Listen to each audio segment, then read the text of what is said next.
శివరాత్రి సందర్భంగా ఆలయాలకు వచ్చే భక్తులకు పత్తికొండ సీఏ జయన్న పలు సూచనలు చేశారు. పత్తికొండ హైవే పక్కన ఉన్న శివాలయం వద్ద వాహనాల పార్కింగ్ కోసం ప్రత్యేకంగా ఏర్పాటు చేశామని తెలిపారు. పార్కింగ్ స్థలంలోనే వాహనాలు నిలపాలని తెలియజేశారు. ఆలయాలకు వచ్చే భక్తులు ఆభరణాల విషయంలో జాగ్రత్త వహించాలని తెలిపారు. హెల్మెట్ కానీ మాస్క్ కానీ ధరించి మాట్లాడేందుకు ప్రయత్నించినా వారికి దూరంగా జరగాలన్నారు. ఇంటికి తాళం వేసి ఊర్లకు వెళ్లేటప్పుడు పట్న పిఎస్లో చెప్పాలని తెలిపారు. ఇంటి పరిసరాల్లో కెమెరాలు పెట్టుకోవాలన్నారు సీఏ జయన్న.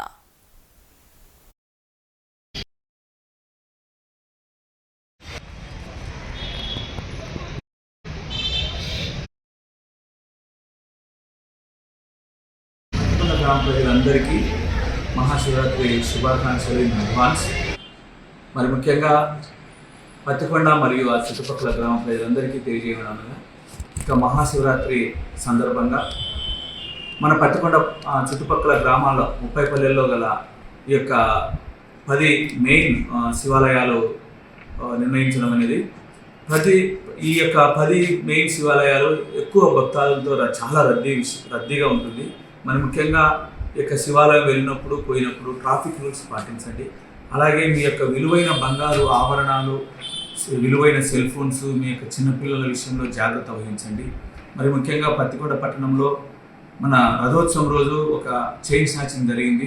ఇక బంగారు ధరలు విపరీతంగా పెరిగినాయి కాబట్టి మీ యొక్క బంగారు ఆభరణాలు ధరించినప్పుడు, మీరు పోతున్నప్పుడు ఒంటరి నిర్మల ప్రదేశంలో వెళ్ళకూడదు. అలాగే మీ దగ్గరగా సమీపంగా ఎవరైనా బైక్ రైడర్ కానీ ఎవరైనా వ్యక్తులు కానీ సమీపంగా దగ్గరగా వచ్చి ఏదైనా మిమ్మల్ని విచారించినట్టు కానీ అడిగినట్టు కానీ తెలిసిన విధంగా ఏదైనా పరిశీలించినట్టే తగు జాగ్రత్తలు తీసుకోండి. ఒంటరిగా ఎక్కడికి వెళ్ళకూడదు. మరి ముఖ్యంగా వృద్ధ మహిళలు చెప్తున్నాను, 45 ఏజ్ నుంచి ముఖ్యంగా చైన్ స్నాచర్లో ఎక్కువ టార్గెట్ ఏంటంటే 40 నుంచి 60 ఆ మధ్యలో ఉండేటువంటి యొక్క స్త్రీల మీద చైన్ స్నాచింగ్ అఫెన్స్ జరుగుతున్నాయి. ఎందుకంటే వాళ్ళు కోలుకొని కేకలేసే లోపల ఎవరికైనా చెప్పే లోపల కొద్ది సమయం పడుతుంది.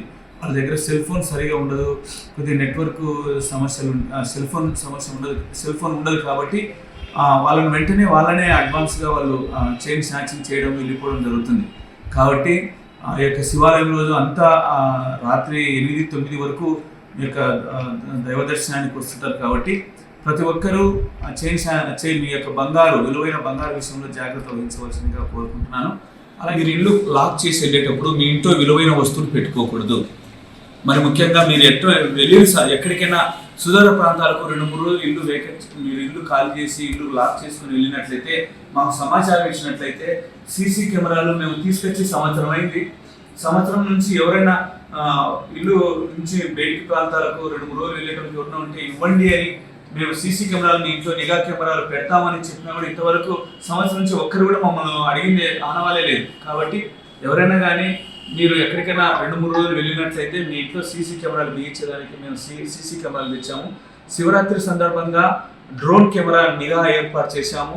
కాబట్టి భక్తాదులు నిర్భయంగా తగు జాగ్రత్తలు తీసుకుని